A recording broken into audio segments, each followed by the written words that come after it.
Mali sariya sunba faleni kalataw bolodara ka bila juin kalo tile 18 nata la ka kɔn o ɲɛ. Furancɛla fanga gouvernement bɛ wulikajɔbaw la ni wagati in na walasa ka jamanadenw ladɔnniya gafe kura in kɔnɔkow kan. O baaraw dayɛlɛli lajɛ kɛra ntɛnɛn tɛmɛlen mɛ kalo tile 15 minisiri ɲɛmɔgɔ Dr Choguel Kokala Mayiga fɛ CCB la. O min tora senna dɔgɔkun mumɛ kɔnɔ. Min ye jamana jɔli kura minisiri ye Ibrahim Ikasa Mayiga ale ni minisiri muso min ka baara ɲɛsinnen bɛ yɛlɛmanibaw ma minisiri ɲɛmɔgɔ kɛrɛfɛ Madame Fatumata Seku Diko ye. Olu ye fasoden tɔn kelen-kelennaw bisimila ka ɲɛfɔli kɛ sariya sunba gafe kura in kan walasa faamuyaliw ka sɔrɔ yanni kalata don cɛ. O de hukumu kɔnɔ ni tarata mɛ kalo tile 23 san 2023 gouvernement tɔgɔla ni minisiri fila ka fara jamana kɔkanko ɲɛnabɔli minisiri ma Abdoulaye Diop olu ye jamana politikitɔnw ni société civile jɛkulu bisimila walasa gafe kɔnɔko yɔrɔ minnu bɛ yen ni olu ma faamuya ka se ka walawalani kɛ olu kan.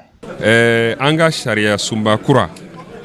min a ɲɛnabila gafe o ye projet ye o bɛ sen na a kun ye de ka taa bɛɛ fɛ ka taa bɛɛ kunbɛn bi an sera politiki ŋana kɛlaw ma mun ye parti politikiw ye parti tɔnw minnu bɛ parti politiki yɛrɛ bunako kan ka masala n'u ye ka f'u ye jɔsenbaba minnu bɛ nin projet in kɔnɔ an ka se ka hakili falen k'u kan pour que faamuya ka se ka sɔrɔ faamuya jɔnjɔn ka se ka sɔrɔ olu fana ka se k'u hakilina di parce que yɔrɔ dɔw bɛ yen i m'a faamu a bɛ da kɔrɔ kan k'a fɔ ko a ɲɛ ma f'i ye ka ɲɛ donc o ɲɛfɔliw de kɛra bi n b'a miiri laban na an bɛnna ko kan k'a fɔ ko jɔrɔna caman tun bɛ an na Mali ko kan a caman jaabi bɛ sɔrɔ nin projet in kɔnɔ mais ani baara de bɛ taa ɲɔgɔn fɛ a baara tan tɛ dɛ ani baara de bɛ taa ɲɔgɔn fɛ an y'an da fa mugu la il faut que a ɲiginji ka se ka sɔrɔ an da o de ye nin ye an bɛ Mali kura fɛ mais fo an yɛrɛ ka falen sariya ninnu adamadenw de b'a labaara maliden kura de b'a labaara pour que Mali kura in ka se ka jɔ an ka se ka yanga sanfɛ dun ka fa ka sabati an ka nafolo an ka se k'a bɛɛ matarafa an ka kɛ hɔrɔn an ka hɔrɔnya ka se ka dafa an ka yɛrɛya ka se ka dafa nin na de bɛ ɲɔgɔn na n b'a miiri an ye nafa caman sɔrɔ nin masala nin na an gouvernement kunda an bɛ continuer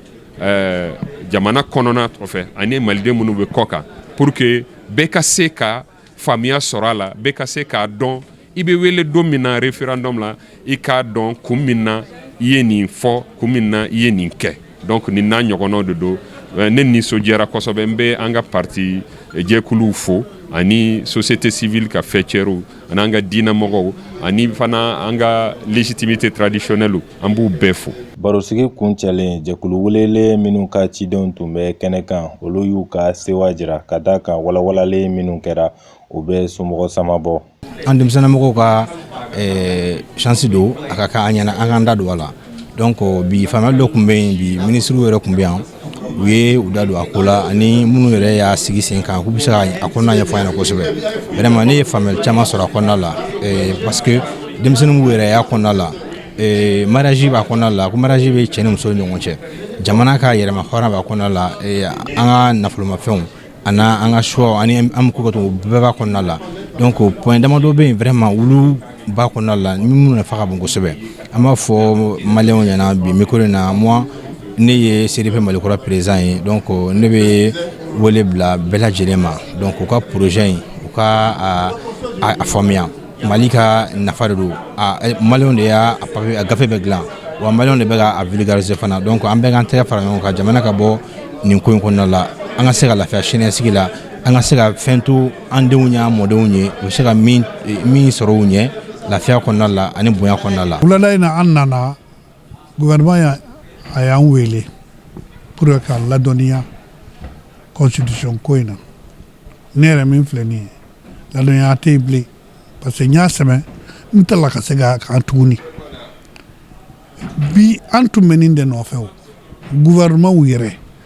olu minnu ye ministre yɛrɛ u ka wuli ka maliyɛnw sɛgɛrɛ k'u kunnafoni k'u ladɔnniya pour que u se k'a faamu n'u y'a faamu u bɛ sɔn n'i y'a ye u ma sɔn u m'a faamu de i ka seba bɛ fɛn min na n'i y'a faamu i bɛ dulɔki b'a nɔfɛ koyi i bɛ baara kɛ an bɛ o de ɲini ministre fɛ u k'u jilaja u ka bɔ u ka bureau kɔnɔ u ka citoyen sɛgɛrɛ u k'u ladɔnniya fɛn o fɛn n'a bɛ kɛ a tɛ se ka kɛ citoyen kɔ baara fana tɛ se ka kɛ olu kɔ ni an b'a fɛ ka taa ɲɛ kɛ il faut que an ka yɛlɛma an ka taabolo yɛlɛma u ye min daminɛ sisan constitution ye sariya sunba de ye ni mɔgɔ min ye sariya sunba faamu a ka baara a b'a yɛlɛma n'a y'a yɛlɛma Mali taa ɲɛ de b'a la ni Ala sɔnn'a ma donc ni kɔni y'an sɛba an b'a a ɲini u fɛ u kana sigi tuguni wa a ka taa ɲɛ de a ka continuer u ka u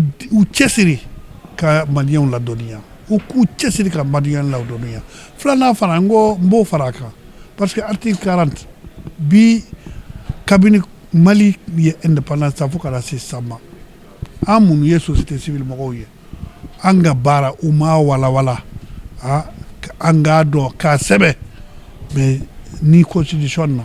u k'a ma k'an ye kɔlɔsilikɛlaw de an ka baara min ye kɔlɔsili an b'a kɔlɔsi o kɔlɔsi kɔnɔ de an bɛ nana n'u ye pour que u ka se ka u ye min kɛ k'a ɲɛfɔ an ye parce que a b'a ka impôt sara